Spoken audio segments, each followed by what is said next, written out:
हमें जहां प्रभु रखे हैं, हम प्रभु के रखे हुए रह रहे हैं। हम हर समय प्रभु के मंदिर में रहते हैं। घर में इसीलिए ठाकुर जी विराजमान कर लो, भावना करो ये घर मेरा नहीं ठाकुर जी का है। इसीलिए जो उत्तम भागवत जन होते हैं अपने घरों के नाम भी लिखा देते हैं, प्रिया निकुंज, विविध प्रकार के श्यामा कुंज, राधा के कुंज, भगवत नामों से संबंधित ये महल है प्रभु का। हम उसमें वास करने वाले सेवक हैं। गृहस्थी में है नाथ सकल संपदा तुम्हारी, मैं सेवक समेत सुत नारी, ये आपका भवन है।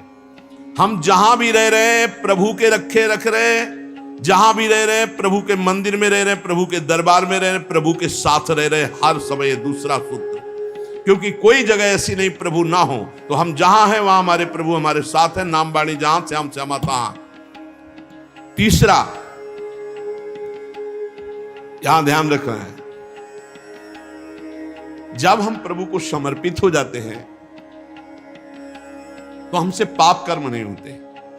पाप कर्म होते हैं अहंकार और वासना से। इसलिए जितने भी कर्म हो वो सब भगवान के लिए हो, भगवान को समर्पित हो। जैसे आप नौकरी कर रहे हैं पैसे के लिए, पैसा है परिवार पोषण के लिए, परिवार है भगवान का, तो मूल में आप नौकरी भगवान के लिए कर रहे हैं। समझिए, आप कुछ भी कार्य कीजिए वो लक्ष्य आपका भगवान को समर्पित करना हो, भगवान की सेवा हो, तभी आप शरणागति में। तो जब हमारा लक्ष्य भगवान की सेवा, भगवान को समर्पण करना है, तो हमसे पाप कैसे हो सकते हैं? क्योंकि पाप होते हैं स्वयं भोक्ता भाव से, भगवत भाव से पाप नहीं होते। भगवान के लिए जो कर्म किए जाते हैं उनसे कभी पाप नहीं होते। अपने लिए जो हम सुख वासना भोगने के लिए करते हैं उससे पाप होते हैं। हम जो भी कर्म करें वो भगवान के लिए करें, भगवान को समर्पित करें। चौथा, हम जो भी पाते हैं प्रसाद पाते हैं, सात्विक होना चाहिए, भगवत समर्पित होना चाहिए। जो भगवान को भोग नहीं लगा सकते वो हम कदापि नहीं पा सकते, शरणागत हैं। कुछ लोग कहते हैं हम कंठी बांध लेते हैं, नाम जप करते हैं, पर प्याज लहसुन नहीं छूटता हमसे। तो शरीर छूट जाएगा, प्याज लहसुन की क्या बात है? इंतजार करो, इंतजार करो, शरीर भी छूट जाएगा। प्याज लहसुन तो बहुत छोटी बात है, सब कुछ छूट जाएगा। अरे जीते जी छोड़ दो तो भगवान की प्राप्ति हो जाएगी। ये तमोगुणी है, इसको शास्त्रों ने रोका, संतों ने रोका। मान लो एक जबल जहां कटता है ना वो प्याज, वो क्षेत्र दुर्गंध युक्त हो जाता है। प्याज लहसुन कौन सा ऐसा सुख है कि पता नहीं लोग क्यों नहीं छोड़ पा रहे? प्याज लहसुन, मदिरा, मांस, इसमें क्या है? एक रसेंद्री की तृप्ति। मान लिया, उस मान्यता को छोड़ो। भगवत मार्ग में चलना है तो अशुद्ध भोजन नहीं, जो हम भगवान को समर्पित नहीं कर सकते वो हम नहीं खा सकते, नहीं खाना चाहिए। जो प्रभु को भोग नहीं लगा सकते वो हम नहीं खा सकते, शरणागत है। ये पक्की बात समझो। अगर ये नियम निर्वाह नहीं करोगे तो बड़ी हानि हो जाएगी, बुद्धि भ्रष्ट हो जाएगी। लेकिन जीव अपनी जबान और जनेंद्रिय इन दो सुखों में इतना बंधा हुआ है कि वो निपट नहीं पा रहा इससे। शरणागति आपको बचा लेगी, मान लो इस बात को। आज ये नियम ले लो कि जो हम प्रभु को नहीं पा सकते वो हम नहीं पा सकते। बहुत जल्दी निपट जाओगे। संसार समुद्र का जो बंधन है वो बहुत जल्दी कट जाएगा। आप निश्चित समझो, डूबने से बच जाओगे। शुद्ध सात्विक भोग जो प्रभु को अर्पित करते हैं प्रसाद करके ही पाएंगे। आप ऐसी जगह जहां ठाकुर जी प्रगट में नहीं विराजमान, फिर आप कैसे पाओ? तो शुद्ध सात्विक भोग लिया, आंख 1 मिनट एकाग्र किया, सामने प्रभु को देखा, पाओ प्रभु। जय हो श्री राधा वल्लभ लाल की जय, हरिवंश महाप्रभु की जय, गुरुदेव भगवान की जय, सब संतन की जय। हे नाथ भोग आरोगो जय। हृदय में भी जय जय बैठे, हम पवार हैं, वो प्रसाद ही हो जाएगा। पांचवा, हमारे पास जो कुछ भी है वो सब प्रभु का है, मेरा अधिकार नहीं, क्योंकि मैं शरणागत हूं, सब प्रभु का है। ये 5 बातें जो आ गए तो शरणागति आ जाएगी। पहला, हम जैसे भी हैं प्रभु के हैं, केवल प्रभु के हैं। दूसरा, हम जहां भी रहते हैं प्रभु के साथ रहते हैं, प्रभु के मंदिर में रहते हैं, प्रभु के घर में रहते हैं। तीसरा, हम जो भी करते हैं प्रभु के निमित्त करते हैं, प्रभु के लिए करते हैं, प्रभु की प्रसन्नता के लिए करते हैं, प्रभु को समर्पित करने के लिए करते हैं, प्रभुमय होकर करते हैं। चौथा, हम जो भी पाएंगे प्रभु का प्रसाद पाएंगे। पांचवा, हमारे पास जो कुछ भी है वो भगवान का है, इसलिए कभी भी सेवा का अवसर आवे तो उस पे लेत देत मन संक न धरई, बल अनुमान सदा हित करई। किसी के भी हित करने की बात हो तो सोचे नहीं, प्रभु की संपत्ति है, प्रभु की वस्तु है, ऐसा विचार करना चाहिए। ऐसे विचार से हमारी शरणागति पुष्ट होती है। बहुत बड़ा माया जाल है, फिसलते चले जाओगे। संसार की तरफ पीठ करो और दौड़ पड़ो भगवान की तरफ, राधा राधा राधा राधा, यही दौड़ना है। ना अगल देखो, ना बगल देखो, ना पीछे देखो, सीधे आगे देखो, राधा राधा राधा, दौड़ते चले जाओ। ये संसार का प्रवाह जहां से प्रकट हुआ है उस उद्गम स्थान पे पहुंचना पड़ेगा। उद्गम मूल स्थान कौन है? श्री कृष्ण। ऊर्ध मूल मधा शाखा मस्तम प्रावरभ्यम। सचमुच सचमुच तुम मुक्त हो, तुम सुखी हो। केवल तुम जानबूझकर बड़ अपने आप में बंध गए हो। तुम ब्रह्म स्वरूप हो। तुकाराम जी कहते हैं तुम्हें कोई कठिनाई नहीं भगवत प्राप्ति की। तुम भगवत स्वरूप हो, तुम परमार्थ स्वरूप हो, तुम जीव नहीं हो, तुम अपने संकल्प से बंध गए हो। तुम संकल्प से मुक्त हो जाओगे। मैं बंधा हुआ बहुत नीच हूं, ये वो, रोते रहो, जन्म जन्म रोते रहो, कभी ठीक नहीं होगे। अरे तुम भगवान के स्वरूप हो, ऐसा समझकर एक बार हिम्मत कर निकल जाएगा। या कैसे तुम्हें बताएं, बड़े बड़े बुद्धिमानों की बुद्धि में ऐसे अंधेरा फैला करके फंसा ले, उसका नाम माया है। ज्ञानी नाम अपचेतांश देवी भगवती हिसाब बलादा कृष्ण मोहाय महामाया प्रेक्षति। कभी भी मन और इंद्रियों के पोषण की वृत्ति साधक न रख ले, नहीं तो बहुत उसे पछताना पड़ेगा। कोई उपाय नहीं होता जब बुद्धिमान फंसता है। ध्यान रखना, गंवार फंसता है तो उसको उपाय में भगवान दे देते हैं, लेकिन जब बुद्धिमान फंसता है तो उपाय नहीं देते हैं, सारे उपाय हटा लेते हैं। अब देख अपनी बुद्धि का बल। तब जब चिल्ला कर रोता है नाथ, तब कहते हैं ये रास्ता है, निकल, अब मेरी बात मान जा। उपासक तभी फंसता है जब हरि गुरु की आज्ञा का उल्लंघन करता नहीं, कोई फंसा नहीं सकता। ध्यान रखना, पाप पुण्य, विधि निषेध, बंधन मोक्ष, जन्म मरण, इनके चक्र में यदि पिसना है तो पिसो, जाओ संसार के मार्ग में। नहीं तो भाग भाग भगवान की तरफ भाग। अभी समय है, मृत्यु के पहले पहले परमार्थ की यात्रा पूर्ण कर ले, नहीं तो पछताना पड़ेगा।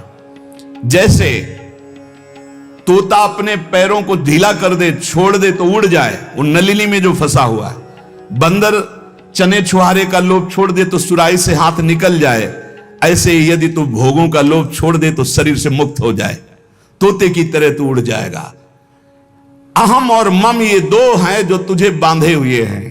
देह भाव में पुरुष, मम ये मेरा परिवार, मेरा रुपया पैसा, मेरा सब, यही दो बांधे हुए हैं। तू इस संकल्प को अगर छोड़ पाए, अहम और मम को, तो तू उसी क्षण ब्रह्म रूप है, ब्रह्म रूप है। कौन किसको बांधे है? तुकाराम जी कह रहे, कौन किसको छुड़ाता है? अरे सब संकल्प की माया है। तेरा संकल्प तुझे बांधे, एको हम बहुत श्यामा, और तेरा संकल्प ही तुझे मुक्त कर देगा। बहुत श्यामा से एको हम। ये मन जैसा संकल्प करता है वैसा ही वो बन जाता है। बहुत सुंदर प्रसंग है साधक के लिए। ये मन जैसा संकल्प कर, मैं कामी, उसी समय मन काम हो गया। संकल्प, कल्पना, संसार, वासना, वृत्ति, मन, माया, ये 7 पर्यायवाची शब्द हैं एक माया के। मन, कल्पना, सारा संसार, वासना, वृत्ति, माया, ये सब एक ही पर्यायवाची शब्द है, इसी का नाम माया है। मन में दौड़ रहे हैं, जहां मन जैसे गया। कल्पनाओं में घूम रहे हैं, जिसे कहा जाता है बहुत ज्यादा सोचना, कल्पना करना, ओवर थिंकिंग। संकल्पों में ऐसा कर लूंगा, ऐसा कर लिया है, ऐसा आगे हो जाएगा। वासना, ये भोगा, ये भोग लूंगा। वृत्ति, हर समय रुपया पैसा, संसार का चिंतन। मन संकल्प विकल्प करता रहता है। यही मैं, मोर, तय, तोर, यही एक शब्द है बंधन। यही सब पर्यायवाची शब्दों में इनको कहा गया, संकल्प, कल्पना, संसार, वासना, वृत्ति, मन, माया, लेकिन ये एक ही है। जीव स्वयं से बंधा है, उसे स्वयं से छूटना होगा, कोई छुटा नहीं सकता। केवल उपदेश दिया जा सकता है, साधन बताया जा सकता है, लेकिन चलना तो आपको ही होगा। अहमता और ममता ये दो हैं जिनसे तुमने स्वयं को बांध रखा है। इनको स्वयं से तुम्हें काटना होगा, तभी तुम मुक्त होगे। जे ही तुम्हारे संकल्प भस्म हुए उसी समय तुम ब्रह्म स्वरूप प्रकाशित हो जाओगे। जैसे उज्जवल सोने का मल नष्ट होता है तो दमकने लगता है, ऐसे ही ब्रह्म स्वरूप आपका प्रकाशित हो जाएगा जिस समय आप भोगों का संकल्प त्याग देंगे। कामना कल्पना यही मोक्ष में बाधा पहुंचा रहे हैं। कामना कल्पना वासना, मन तुम्हारा संकल्प। असद्दधाना पुरुषा धर्म सस्यास्य परंतप अप्राप्य माम निवर्तन्ते मृत्यु संसार वर्तमनि। यदि मेरी बात पर श्रद्धा कर ले तो इसी क्षण मुक्त हो सकता है। वर्ष 2 वर्ष, महीना 2 महीना नहीं, कोई संकल्प नहीं, कोई कामना नहीं, प्रभु के सिवा कोई चिंतन नहीं। अब मेरा लक्ष्य भगवत प्राप्ति, अपने स्वरूप में स्थित होना। जीव की अगर ऐसी श्रद्धा हो जाए मेरे वचनों पर तो अभी भगवत प्राप्ति हो जाए, क्योंकि भगवत स्वरूप है पर श्रद्धा होती नहीं ऐसी, इसलिए उसे इतना प्रपंच झेलना पड़ता है। अगर संत महापुरुषों गुरुजनों शास्त्रों पर श्रद्धा हो जाए तो बहुत जल्दी भगवत प्राप्ति हो जाए। श्री तुकाराम जी महाराज अपने दृढ़ निश्चय से साधन पथ पर चलते। कथा कीर्तन व्रतानुष्ठान भगवत चर्चा श्रवण सदग्रंथों का पाठ और रात दिन गुरु प्रदत्त राम कृष्ण हरि, इसी का जप और इसी का कीर्तन। स्वप्न में बड़े बड़े महापुरुषों के दर्शन होने लगे श्री तुकाराम जी को। नामदेव जी, बड़े बड़े महापुरुष जो नाम जापक, सबसे सानिध्य सबका, और ऐसा जो उत्तम वृत्ति से साधना करते हैं तो उनको उत्तम उत्तम अव्यक्त महापुरुषों का सानिध्य मिलने लगता है। इनके हृदय में धारा प्रवाह भगवन नाम, धारा प्रवाह अव्यावृत अखंड, इतना नाम की जिस जमीन पे बैठ के कीर्तन करते और वहां से जब चले जाते और वो जमीन पे कान रखो तो वहां से निकलता था राम कृष्ण हरि विठल विठल विठल, रोम रोम विठल में श्री तुकाराम जी का। और जब ये अश्रुप प्रवाह करते हुए पांडुरंगा राम कृष्ण हरि जय जय राम कृष्ण हरि, तो कोई ऐसा श्रोता नहीं होता था जिसके आंसू ना जाए, ऐसे आर्त भाव से पुकारते थे। चारों दिशाओं में आनंद छा जाता जब श्री तुकाराम जी नूपुरों की झनकार करते हुए चरणों से नाम कीर्तन करते। 27-28 वर्ष की अवस्था में पूरे भारत में यश फैल गया श्री तुकाराम जी का। महाराष्ट्र में तो था ही, पूरे भारत में फैल गया कि ऐसे अद्वितीय महापुरुष। इतनी कम अवस्था में ऐसी लोक मान्यता, ऐसी प्रतिष्ठा किसी बिरले को प्राप्त होती है। 28 वर्ष की अवस्था में पूरे भारत में श्री तुकाराम जी महाराज का पावन यश। अगर अधकचरा योगी हो तो इसी में फंस जाता है, अपने यश के भोग में फंस जाता है, आगे नहीं बढ़ पाता है। कैसे फंस जाता है? जहां यश कीर्ति हुई, लोग इकट्ठा होना शुरू किए, फिर वो नाना प्रकार की स्तुति गान, नाना प्रकार। एक बार हम जब गंगा किनारे भ्रमण कर रहे थे तो एक वयोवृद्ध महात्मा भगवत प्राप्त ब्रह्मबोध संपन्न महापुरुष, तो उन्होंने नजदीक बुलाया और कहा, बच्चा हमारी बात को जीवन भर याद रखना, ये संस्कृति है, संसार संस्कृति, जन्म मरण का चक्र।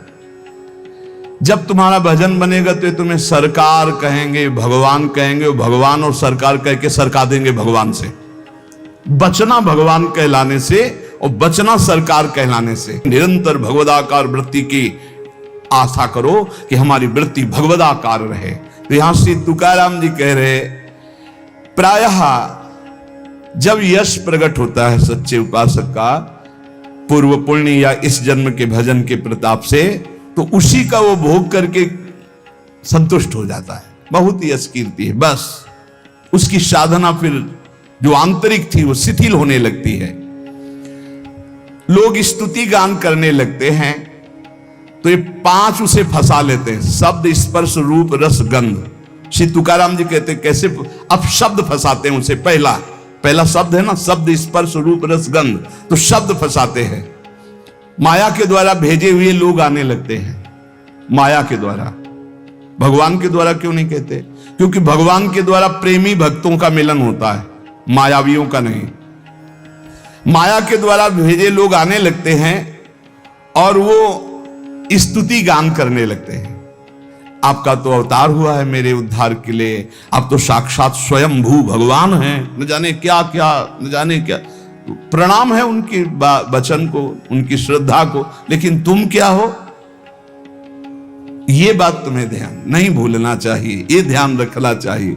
वो भूल जाता है और शब्द का भोग करने लगता है। बड़ाई के शब्द, सम्मान के शब्द, स्तुति के शब्द, संस्कार जो साधना के पढ़ने चाहे थे वो इस संस्कार बदलने लगे। बहुत ही आगे आप सुनिएगा, बिल्कुल छान छान करके परमार्थ को रख दिया तुकाराम जी ने, होश उड़ा दिया अच्छे अच्छे के। श्री तुकाराम जी कहते सीधे साधे भोले भाले आसपास लोग जमा होने लगे, स्तुति करने लगे। जय हो, तुम्हारा तो अवतार हमारे लिए हुआ है, लिखे हैं, तुम्हारा तो अवतार हमारे लिए हुआ है। बस आडंबर की चादर ओढ़ना प्रारंभ हो गई। अब जो एकांतिक भजन, अंदर चिंतन, भगवत प्राप्ति, आराधना, वो तो सब गोल। अब शब्द ने मार दिया, शब्द में फंस गए। अब अगर कहीं थोड़ी साधना चलती रही तो चमत्कार प्रकट हो जाते हैं, रिद्धियां, सिद्धियां। ये बहुत अच्छे साधकों में होती, कोई साधारणों में नहीं होती। चमत्कार और भीड़ इकट्ठा। वो चमत्कार से जिस पहाड़ पर चढ़ना चाहता था ब्रह्मबोध, भगवत प्रेम, बदल गया रिद्धियां, सिद्धियां। इसीलिए गोस्वामी तुलसीदास जी ने कहा है, रिद्धि सिद्धि पेरे बहुआई, बुद्धि लोभ दिखावे भाई, होए बुद्धि जो परम सयानी, तिन तन चितई ना नहित जान। हमारा अनहित हो जाएगा अगर रिद्धियां सिद्धियां स्वीकार कर ली तो भगवत प्राप्ति नहीं होगी। विडंबना ये हुई कि जहां से उसको निकलना था वहीं फंस गया और दंभ करने लगा, दंभ शुरू हो गया। अब लोगों से अपने को श्रेष्ठ दिखाने के लिए नाटक शुरू हो गया।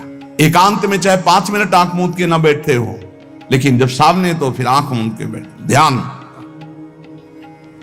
वो ऐसा भागवतिक स्वरूप, ऐसा भागवतिक नाटक दिखाना। शुद्ध अंतःकरण से चला था परमार्थ ब्रह्मबोध प्राप्त करने के लिए, दंभ और पाखंड का प्रवेश हो गया। तुकाराम जी कहते हैं, मैंने कितनों को गहरा करके ऊपर से नीचे गिरते छाचित्त देखा है, इस माया ने गिराया है। हम बात करते हैं हम सावधान साधकों के लिए जो भगवत प्राप्ति के लिए चल रहे हैं। बहुत चलनी लगा करके एकदम एक भी जैसे दाना दाना एकदम चमकता हुआ, कोई कूड़ा करकट नहीं, ऐसी वस्तु दे रहे हैं श्री तुकाराम जी।